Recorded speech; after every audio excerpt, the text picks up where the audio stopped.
Okay. Hello, everyone. Today we're going to start the first chapter. We had some introduction to the previous class. So we're going to move. Can you all see well? Yes. Okay. I'm recording the video too. So after the class, I will upload it to the YouTube channel as a lecture 1. Then you can just rewatch it after the class. So this course is all about the quantitative analysis, and the learning objectives basically will define, explain the econometrics and its relation to quantitative analysis. We'll try to understand the difference between the economic and econometric models, why they do exist, why do we need to create different models. We'll differentiate between the data types like cross-sectional, time series, and the panel, as well as the balanced and unbalanced data sets. We'll distinguish the quantity and the qualitative research approaches with examples. And of course, we'll go through different databases that exist nowadays to conduct a certain research, like World Bank, WGI, LSEC Workspace, Orbis, Bank Focus, etc. And of course, we'll practice data preparation for the basic common sense data using the Excel-based real data, which are given. So this is what we're going to apply today. So first of all, what is the econometrics? Basically, econometrics refers to statistical tools that are used to basically to test a certain hypothesis. You might be wondering, okay, it's a tool. It's an instrument that we use to test hypothesis. So you might be asking the question, then what is the hypothesis itself then? Like how we should understand the hypothesis? We're gonna dedicate one chapter, which is the next one, on the hypothesis in detail, how we state them, how we come up with them, and so on. If you see any research that is developed, I can go with my research or any research. Like if you want to find the papers, you should refer to Google Scholar or Consensus AI. Consensus AI. Have you heard about the Consensus AI? Yeah, it's a ChatGPT and the Google Scholar integrated, and they come up with the Consensus AI, which is very good and very. In here, you can talk any phrases, anything you look for, it can find you. For example, I want to go drivers of profitability airlines, okay? This is the paper that we're going to be working, let's say. So this is the publisher we're going to talk about. There is journals. Elsevier or Science Direct is one of the largest publishers. So that has got thousands of journals. One of them like Transport Policy. And this journal definitely has got the hypothesis. So the article, my bad. So every article that is being published, they have developed a certain hypothesis they're trying to test. So hypothesis is basically a statement that makes and supports your findings. For example, my hypothesis could be how a certain variable affects certain factor either positively or negatively. This could be the hypothesis. Imagine the profitability. You are working in a bank, you want to measure what factors affect the profitability of the bank. Let's say size has got the positive impact on the profitability. Means that if you increase the size, profitability will increase too.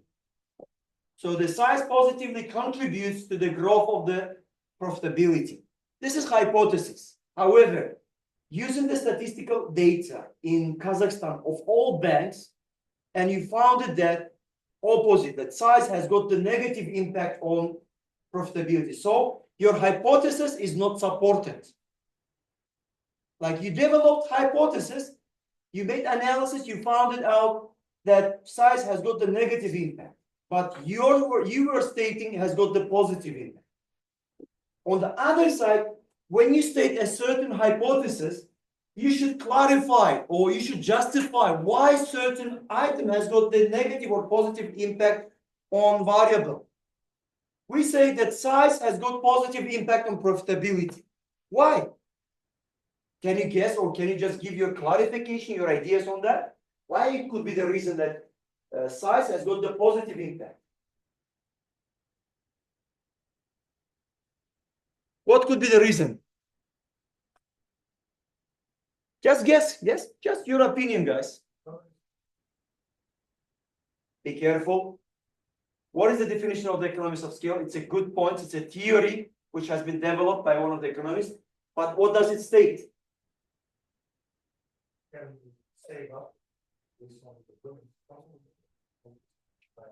Yeah. So give us an example. Increasing the size, increase the profitability.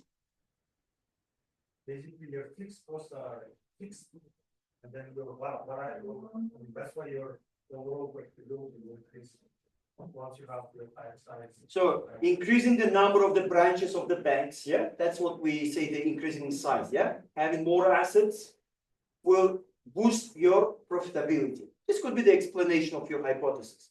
Why a certain size has got the positive impact on the profitability. That's good. Economy of scale, it's a theory.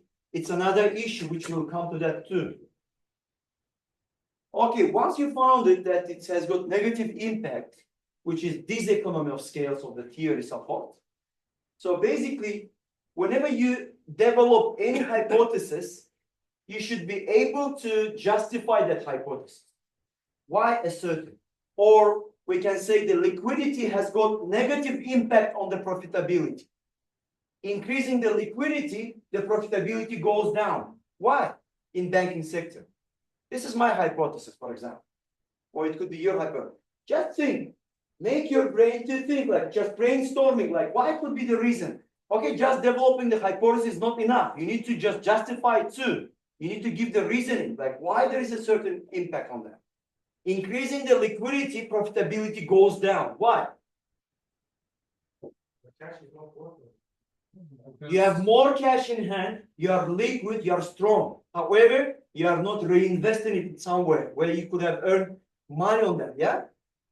You could have earned it. So how the banks or financial institutions, they earn the money? They collected deposits, giving the loans. Imagine they collected deposit and they keep all the cash. They are strong enough in liquidity, yeah? However, they're not giving the loans. If they don't give any loans, that means they don't earn any interest on those loans. They don't earn any income. So that might be the reason. However, guys,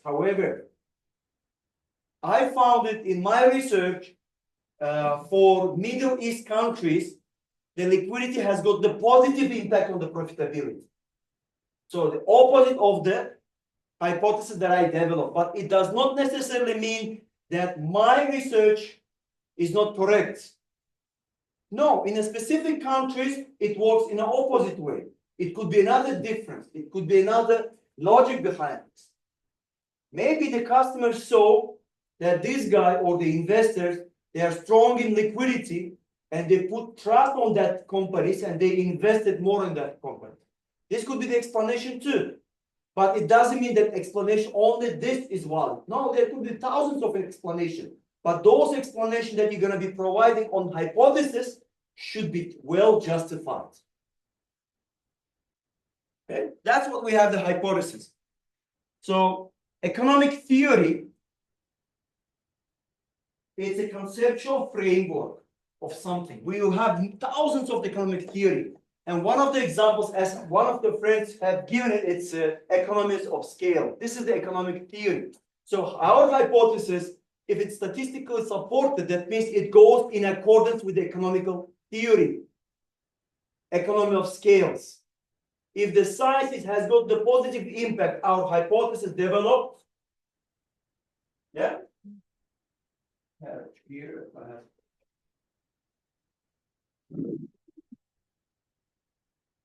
So first, I develop my hypothesis, okay?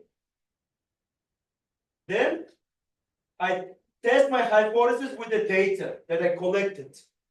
Let's say my data supported my hypothesis. I found it out that size has got a positive impact on profitability. And then I should see whether it goes in line with the economic theory, like economy of scale. What does it say? It says increasing the size will reduce the cost and will improve the profitability. Let me give you an example. How many computers we have in here? 28, yeah? 28. Imagine just half of it is occupied. How much is the cost? The fixed cost. Let's say, just making up like 100, okay? Just 100, just making up. My fixed cost is 100. But half of the class is occupied. But I'm a professor, I'm gonna teach in any way. I'm gonna give you the lecture, either it's a fully occupied or half occupied. And tell me, in which case the university will earn the money more? When it's fully occupied or half occupied? Fully, yeah? And the cost, the fixed cost will be the same. If this is the half, and this is the full. So regardless, this is called economy of scale. Increasing the size, however, the cost is being fixed, and the variable cost doesn't change much, and my profits boost up. That is all about the economy of theory. There are many of theory, like trade-off theory, taking order theory, triple bottom line theory. It's related to environmental changes like planet, people, prosperity.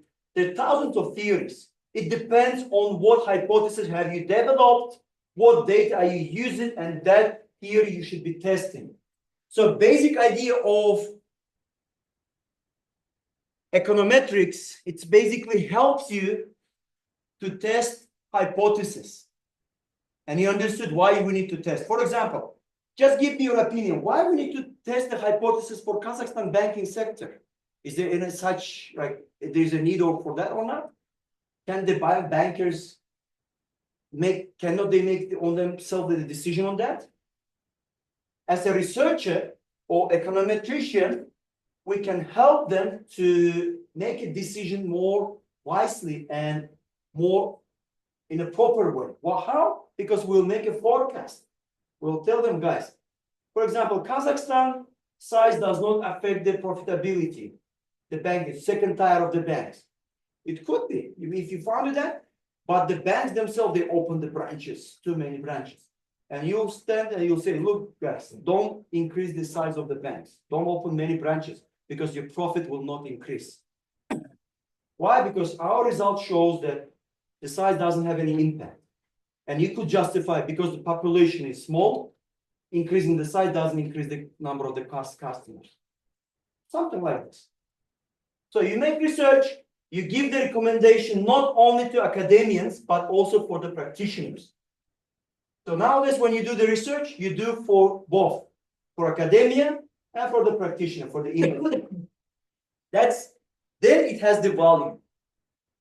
If you do the research for academia, still you can publish the paper, but what is the essence, like essential part of your paper? Like, what is the contribution to the economical development of the country that you're making the research on? Why the Ministry of Education giving a lot of money for the research in Kazakhstan? Like Almayu has won $2 million research grant to do research on what? How the manufacturing industry is developing in country or in Asia generally.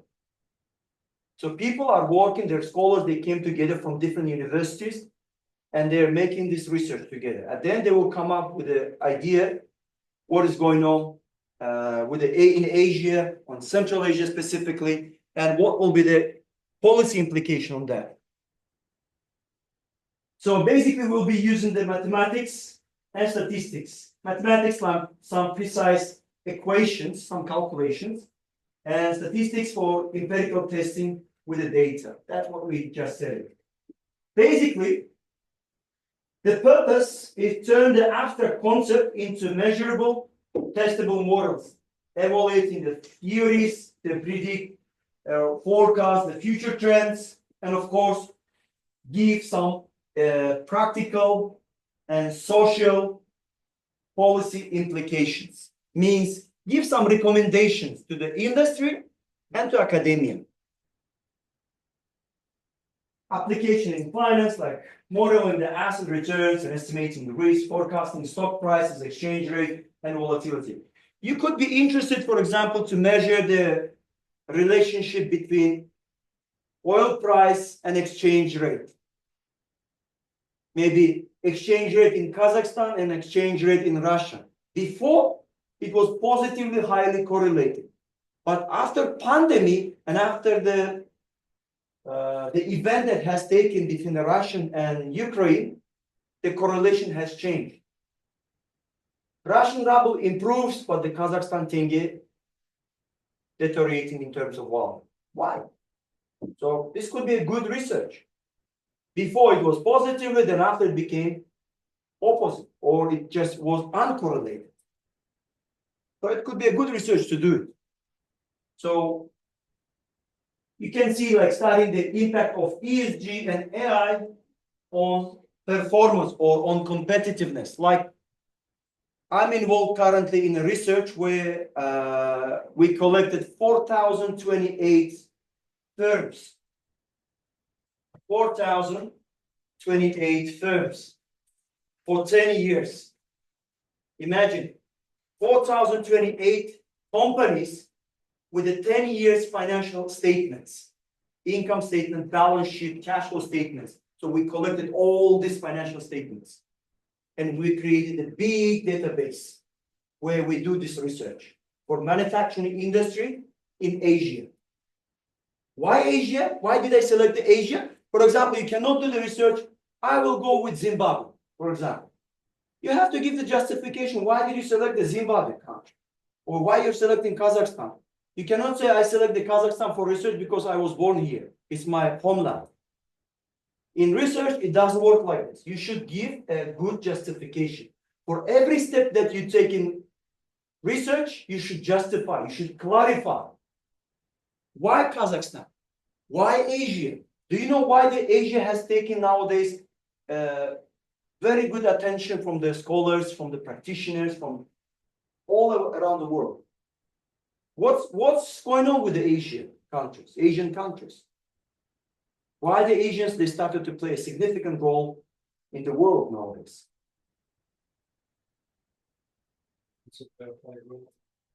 Because of the high growth. Okay, very close. What else? Nowadays, what are you seeing in the Kazakhstan? Like something very rapidly and quickly changing.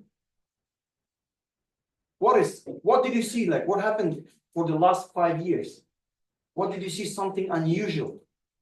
Kazakhstan is one of the Asian countries, and it plays significant role as well in contribution to what I'm trying to just underline here. Sorry? Knowledge? Technology. Very good. Yeah, technology, financial technologies more specifically. I don't have to give the name of the banks that we nowadays see. Like, I don't want to advertise that bank. So you see that how much technological advanced we've passed. I have been like in Europe, I've been in US, I've been living in Turkey. I can tell you that the Kazakhstan is like 5 or at least 10 years ahead in terms of technology nowadays. But I'm not talking about the China. China is a separate case. China has really just killed all the limits in terms of digitalization, in terms of the technological advancement. The world order has been changed now. Before, the US was the leader. Do you know how the history started? Who was the initiator? Who was the revolutionary of the technology at the first stages? In 80s, in 1980s, not in 80s, yeah. First, England, yeah. Then it proceeded to Germany.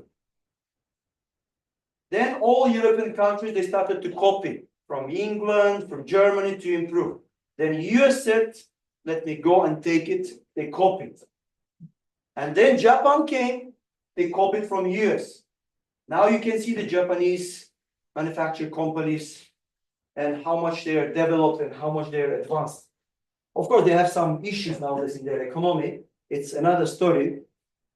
But more or less, this is how it works. Now, the China is kind of technological hub. And we are kind of lucky enough that we are neighboring with the China. You cannot imagine when I was in Croatia, I was talking to some industry experts, okay, some professors, and I was saying, look, we have these technologies, we have these cars from China. Even they didn't know the models, like from Volkswagen, like IDQ4, something like this, like these electric cars. They didn't know the model that they existed at all. But I couldn't believe when I was getting my the card, the ATM card, to receive some salary when I was working in Croatia, when I was teaching there. I waited maybe for 1 day to get this ATM card. 1 day. It was 2 years ago. I said, look, guys, in Kazakhstan, we can get this ATM card in just 1 minute. They said, how is it possible? I said, yes, it's possible. Even you don't have to stay in the queue and wait until the clerk will serve you. There you go to the machine, you just give your ID and it just prints out. They were shocked. And the bank that was getting the service in Croatia, it was Raiffeisen Bank. It's one of the highest level bank. And I don't say anything about the mobile application, how much they was like so low. In Turkey 4 years ago, if you wanted to send the money from one account to another account, it might take like 2 days. Or if you're in a weekend, you have to wait when it comes like working days. You send it, let's say, on Friday evening, then it means at least 4 days it will take your money to receive on another account. Same bank, from one to another bank. Nowadays, of course, they made kind of fast transfer for which you have to pay it additionally. Imagine now you want to transfer the money from Halyk to Kaspi, it tells you, you will wait for 2 days. What will happen? Or you're buying a car. So technologically, Asia has become a very popular, and everyone sees the Asian countries as a country that changed the world order. Like they will be a really good hub of technologies. On the other side, another country has taken the attention recently, it's India.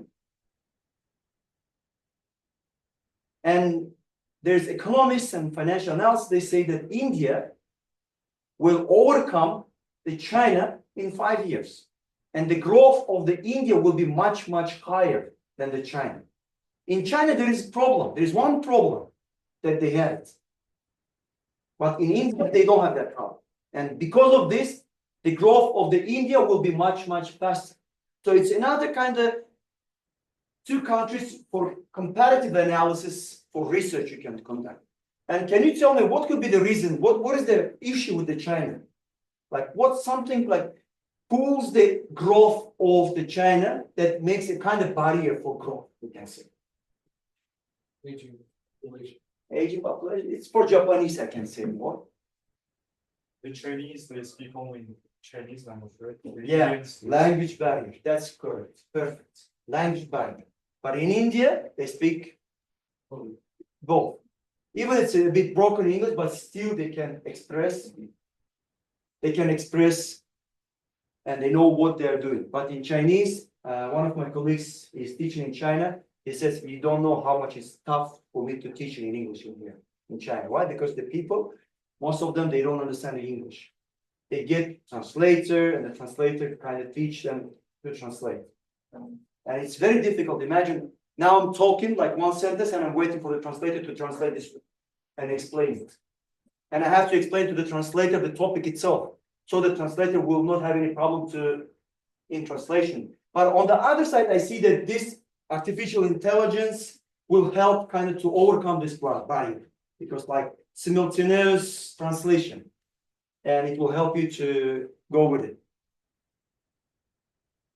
So goal actually basically is to provide a data-driven toolkit for sound economic and financial decisions. So quantitative analysis is a broad use across the business, engineering, social, and natural sciences, focuses on numerical modeling and pattern detection of the decision support, often descriptive and predictive statistics. So example like marketing dashboards, machine learning models. So econometrics basically specializes in subset of quantitative analysis that is rooted in economics and applies some statistical and mathematical tools. Always guided by an economic model, like wage equation, demand model, CAPM, and so on. So the main key difference between the econometrics and the quantitative analysis is the broad toolkit for many fields. Econometrics is basically a theory-driven application to economics and finance. So we have economic model and econometric model. We will be dealing a lot with the econometric model. So when you will be writing the paper, you have to develop the econometric model. So economic model is basically, it's an abstract or theoretical framework that describes the relationship between the variables based on assumption from economic theory and using the logical reasoning and not direct measurement. But when it comes to econometric model, it's a basically empirical version of an economic model using the real world data. Example, I would like to measure how these variables are affecting this variable. So I have selected, let's say, profitability of the banks, and I'm thinking that oil price, salary of the workers around the country, and what else? Any other variables could have an impact on my profitability. This is called econometrical model that shows the relationship between the variables.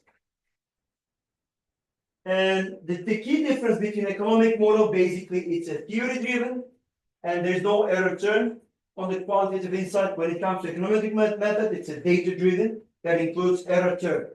And error term is something that you cannot measure. It's when you make a forecast, your forecast cannot be 100% true. There's something that you already missed. Because whenever you make any prediction, you cannot predict everything for accurately as 100% as possible, because there will be some errors that you will be incurring. That errors is unmeasured. So we're going to be dealing with those errors too. Higher prices, they reduce the demand. It's a conceptual, it's economic model. But econometric model is basically for every $1 increase in price, demand falls $2.50. This is the example. If you put it in a simple way, economic model, it just shows you a theoretical concept like hypothesis. But when it comes to econometric model, there you specifically with numbers in absolute terms, you measure what will be the impact of certain variable on other variable. Increasing one variable by $1, your another variable will increase by a certain amount of a dollar. So that's called econometrical model. That's very crucial. For example, as an economist, I am wondering what will improve my GDP? Is the consumption or government spending? What are the components of the GDP? Can you tell me? What does GDP include inside? There are 5 items. Let me just wait a second. Okay, so GDP equal to consumption plus investment plus government spending plus net export. Yeah, that's what we have it.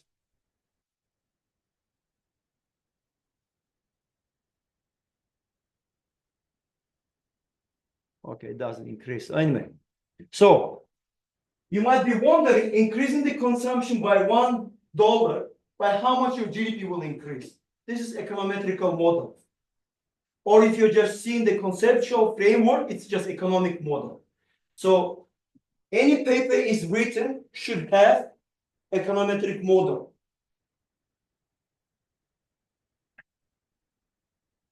And as an example, I'm going to illustrate to you. Just a second.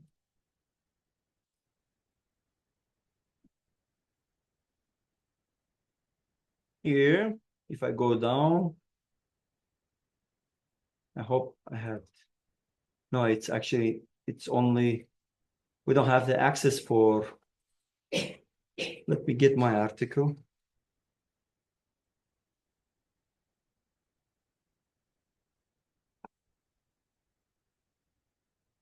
Okay, this is my another article that I'll show you the econometric model because we have the access for the Emerald publisher. So data sample here. This is my data. This is my econometrical model. And here I explain all the variables that I used it here. This is kind of expands equation of my econometric model. So in every article, if you submit to any journal, they will not accept if there is no econometrical model or any theory tested. So if you're writing any thesis, you're going to write the thesis. Okay, guys, this is very important.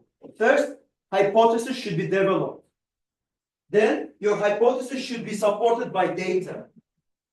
And then it should be compared with the existing theory. Is it going against the theory or it goes in line with the theory? That's the point of your thesis.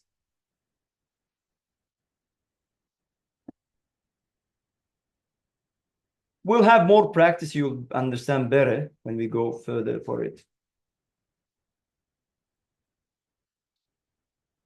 Okay. Now, types of data. We have three different types of data: cross-sectional, time series, and panel data or longitudinal data. So what is the cross-sectional? Cross-sectional tells you that there is only 1 year and many countries. So I collected, let's say, 5 countries, Eurasian Economic Union, Armenia, Russia, Kazakhstan, Kyrgyzstan, and Belarus. 5 countries, but for 1 year. Just 1 year. But in here, I collected all Asian countries, but for how many years? 10 years. But now I collect as a cross-sectional data, 5 countries and just 1 year. This is cross-sectional. Time series, it tells you that 10 years, but only 1 country. Or 1 term. Panel data is the mixture of cross-section and time series. Many years and many countries or many firms. Can you tell me which data set it looks like, my research? I know. Panel, because I have many years, I have many firms and many countries. Either it's a firm or country. Is that clear? So data set could be divided into 3: cross-sectional, time series, and panel. But we will be mostly dealing with the panel because it includes both. Time series is mostly applicable for when you measure the volatility, like stock exchange markets. When you measure certain stock exchange market, you want to go with it, like, with that volatility issue.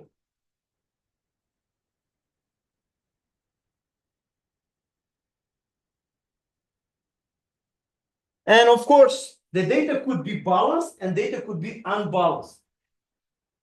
Balanced means there is no missing values. All data exists that every cell has got. All data are there. Unbalanced, there are some missing values. Most of the data that we use, real world data, are unbalanced data sets. The example I can show you in here, I have on my desktop, let's say this one. As you can see, it is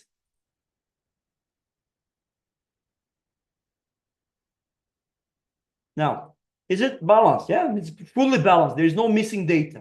Balanced, fully balanced. And can you tell me, is it panel data or time series or cross-section? Just look at the data, sir. Who says panel? Who says time series? Okay, now justify your. What is the time series? One country and many years. What is the cross-section? Multiple companies, one time. Many companies or many countries and just 1 year. One period. Panel? Many companies, many years. Many companies, many years. In here we have how many countries? One. Is there anything about the companies? No. No, only countries given. These are the variables, guys. We don't count the variables. I didn't say anything about the variables. Only the firms or countries. So this is time series. Many years and just one country. And on the other side,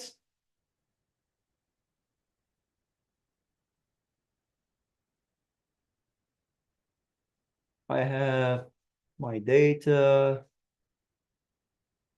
I have it here. Yeah, this is my collected data that I used to work.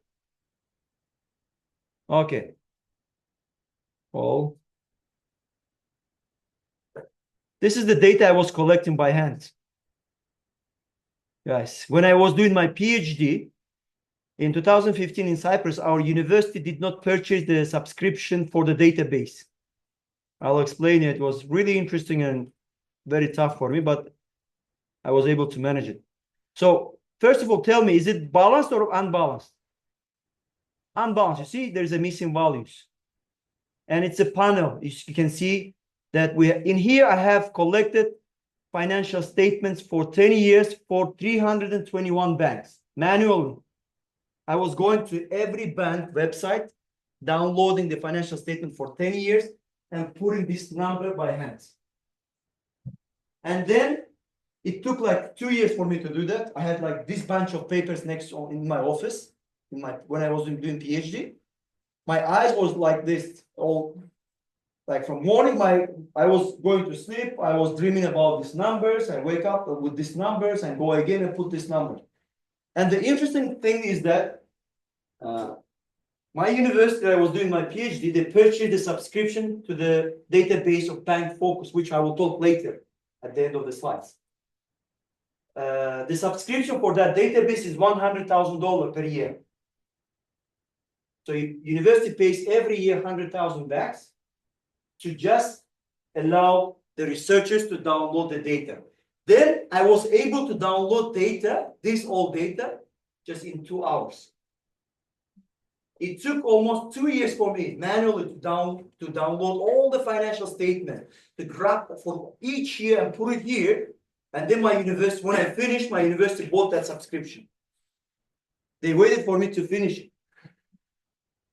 And of course, on the other side, it was really good experience for me.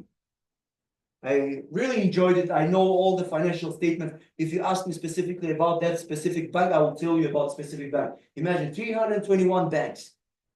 So I analyzed all these banks and came up, and I published in one of the top journals. And that article was translated into Chinese because it was that much interesting and they just got it. And that publication took actually 2 years from me again. It was revised 3 times and 4 times when you send to the journal and it's being revised. It's very difficult to write the paper with these things. Of course, when you write the paper, you explain how you collected the data. It improves the quality of the research. Like how much time you spend on the data. And then I found many things. If somebody will be interested to read it, I will show it to you. I will share it in the WhatsApp, then you can. For example, this same banks, but for which year? Let me see. It's 2018. Here I already downloaded from database. This data set is 2015. Okay, this I manually, I'm using it because I want to illustrate, because it's kind of kept in my memory forever. Then I was able to download the data, this from 2011 to 2018 in just 2 hours. And then I wrote this paper and published it. It's a good journal, okay? It's an Emerald publisher. It's very difficult to publish in this type of things, but it's not the case. And I wanted, this is the journal that I published in journal. This is the Service Industry Journal. So it's written in 2 languages, Chinese and English. And it's one of the top journals, like. This is the article with your data. Yeah, with the manually collected data. And it was interesting article. I spent literature review, which we're going to be dealing with. So anyone will be interested, you can read it. So my article here was to show, is there any kind of profitability and the persistency difference in conventional banks and Islamic banks? Or it's just theoretically? Because you know that Islamic banks, how do they work? There is no interest on the Islamic banks. Theoretically, they say there is no interest, they work, they earn the money without interest. But for us, it's very difficult to imagine the bank earns the money without interest. How is it possible? How do they lend the money? How do they earn the money? So my job was, theoretically, they look very different from each other. My job was to show they are different or they are similar in terms of the financial performance and competitiveness.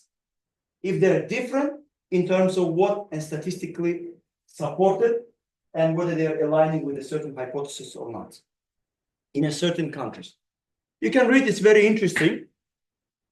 And now I'm not kind of specializing in banking anymore. Like I moved to oil and gas and manufacturing industry. Okay, here we go. Let's go further. So good side of it, Kimmer has purchased database, which I'm going to talk to, called LSEC database, or before it was called Refinitiv Icon. It has more than 1 million companies with for many years of the financial statements they provide. So you can easily download the data. For example, I downloaded this 4,028 companies. Imagine if I go manually for each company and download those companies. I don't know, maybe 5 or 6 years it would take. But I didn't do that. I just went to the database. I know how to use it, download it, manipulated the data set, and run the data. We will use that database too. I will show you how to use, because it's going to help in your master thesis. You can find all the companies, all industries, starting from the pharmacy, ending up with the oil and gas, banking, insurance, all the industries are there, and all countries.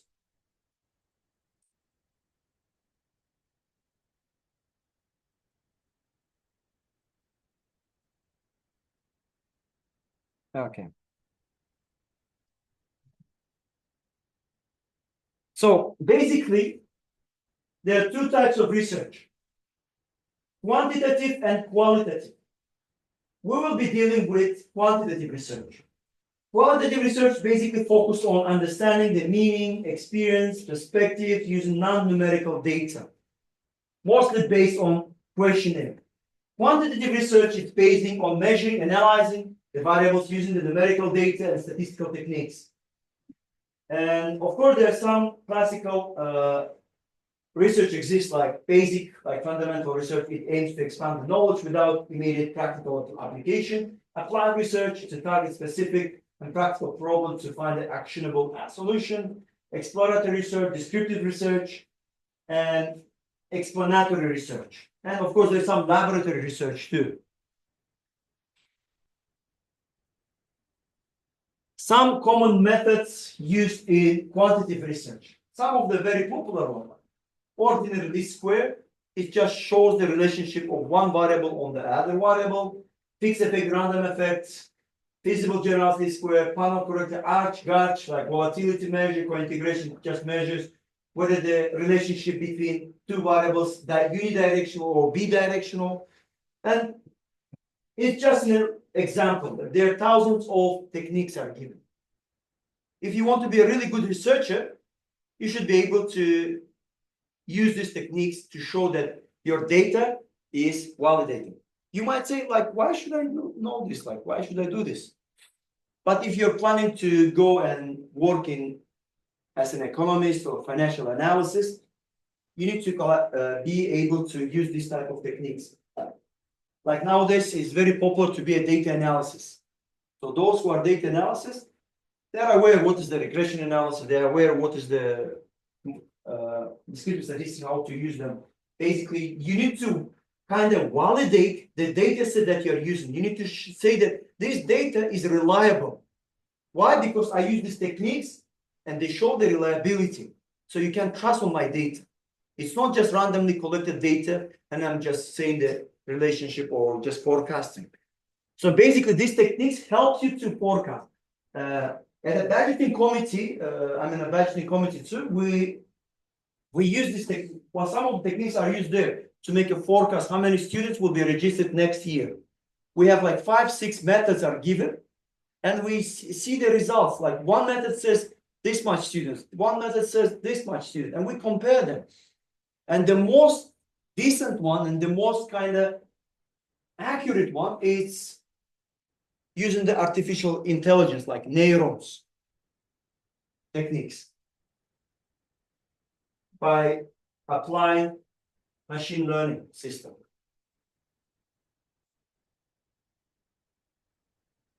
So this is the explanation, like purpose, example, and data type we can use in it.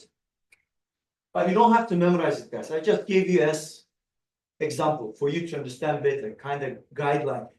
When we will be going in more detail with these methodologies, when you come back to this chapter again, you will say, wow, now I know these things. Everything is clear because now in practice I can see and how it works in reality. But now it could look like, what is this like? Arch, guard, RDL, non-RDL, TSLS, GMM. What are this all about? Like, do I have to know this all? Some of you may be planning to do the PhD. Do you know that who are doing currently the PhD students at the KIMEP University, even other universities, they don't know none of it. Some of them, they don't know any of the methodologies. But master students already should know this when you graduate. Because you should be kind of dealing with the statistics easily, without any problems. You should be able to know what is the hypothesis, how it's developed, what is the test, and so on. Because when you will be given a certain financial statement or a data set, you will be easily to identify what the data set is like reliable or not reliable.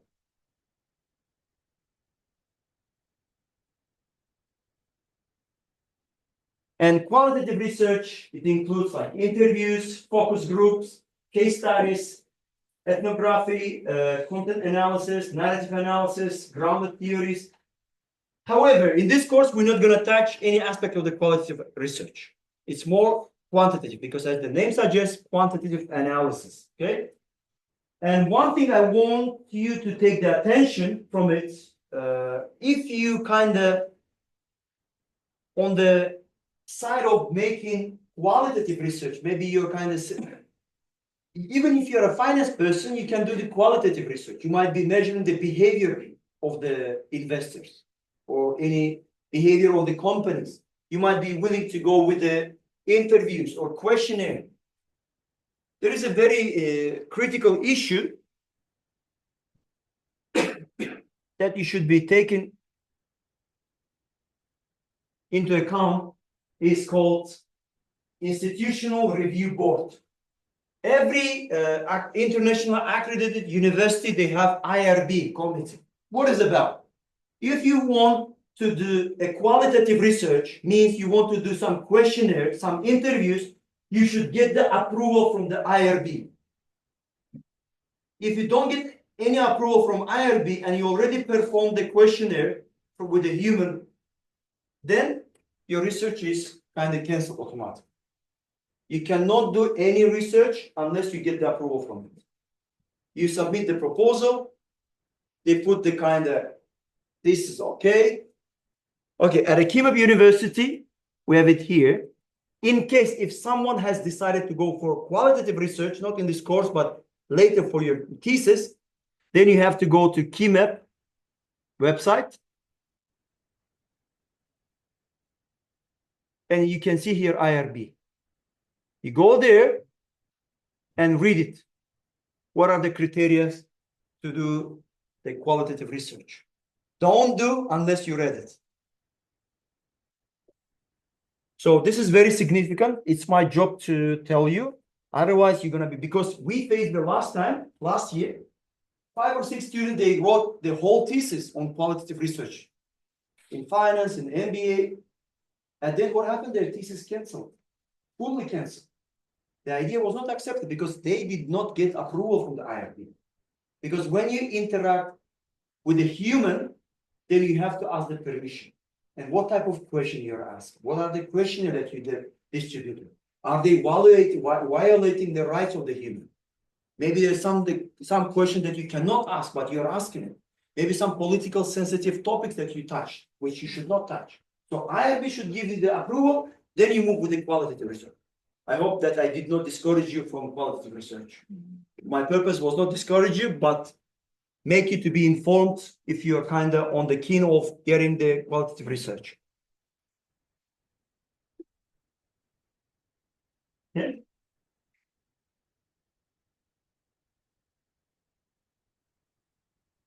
Okay, talking about the data set, we have World Bank database, which is free. We're going to be using a lot, downloading, using the secondary data. Quantitative analysis that we will be dealing with is all secondary data. Qualitative research, they are dealing mostly with the primary data, like questionnaire, like data they convert it to information. LSEC, London Stock Exchange, like Refinitiv Icon. This is, we have it at the Kimop University. You can have financial statements, financial data, ESG rating for each company, company fundamentals like ratio, liquidity, profitability, efficiency, management, etc. M&A transaction. Maybe some of you will be interested in M&A transaction, like how the M&A transaction affects the financial performance of the firms or the country itself, whether they contribute positively or negatively.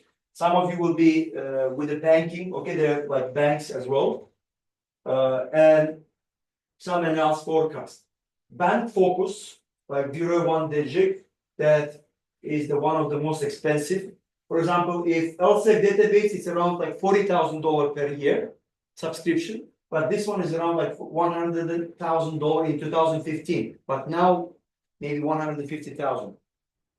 And universities are buying. You know, the PhD students, some of the PhD students, they are looking for these databases. They say, I will do my PhD if this university has got this database.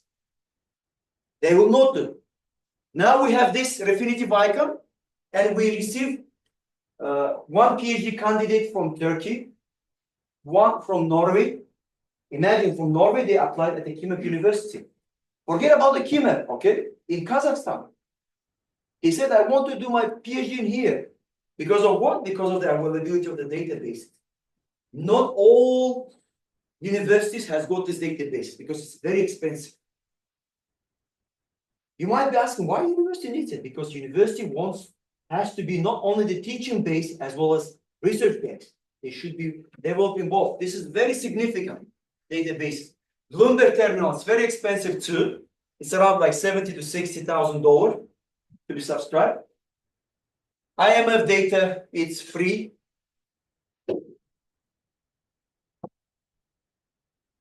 OECD data, it's Organization for Economic Cooperation and Development, it's free.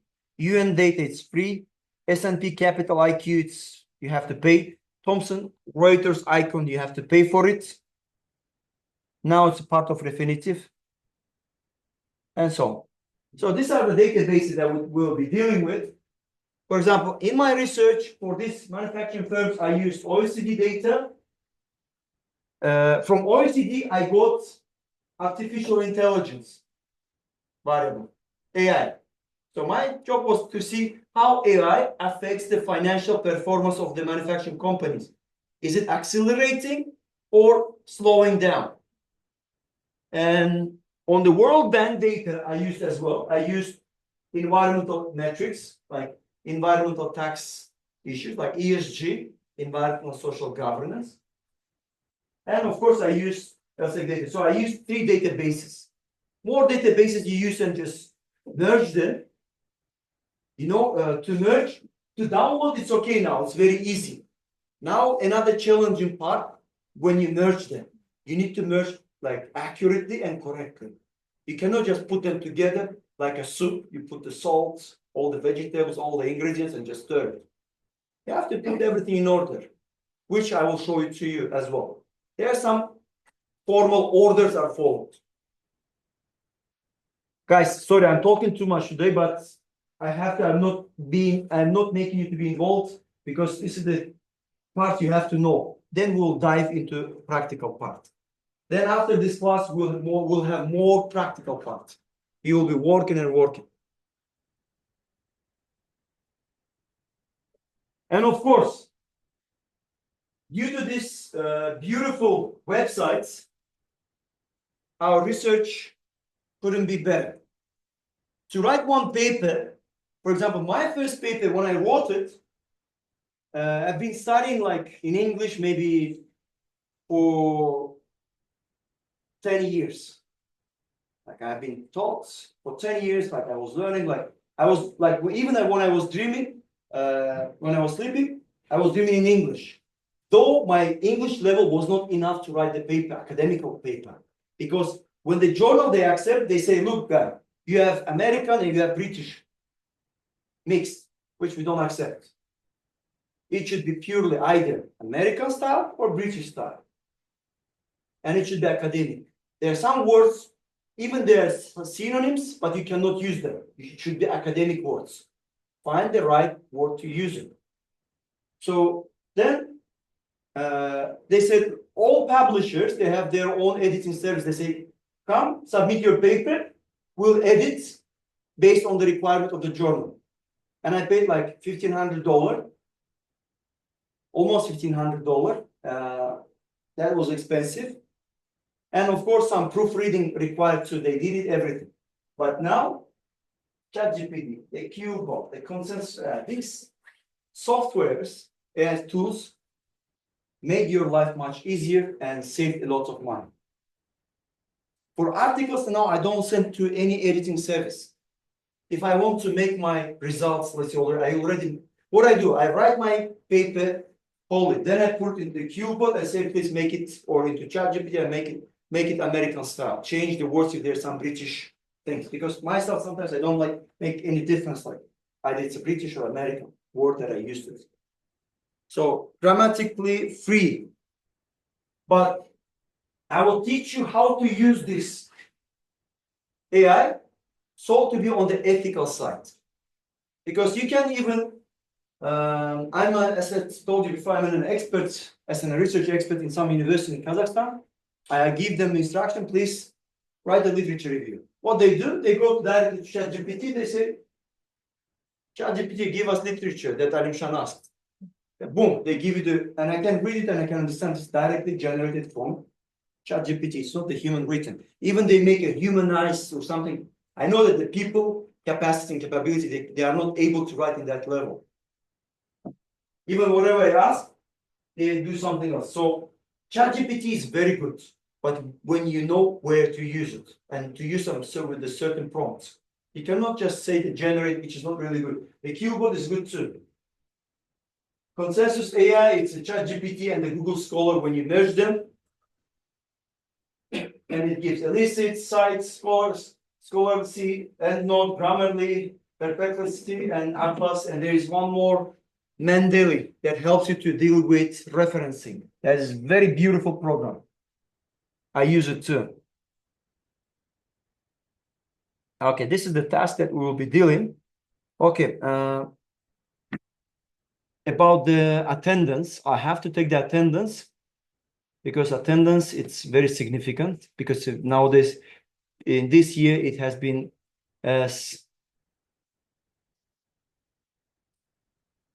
mandatory. Though I'm not going to give you any points for it, but I have to take.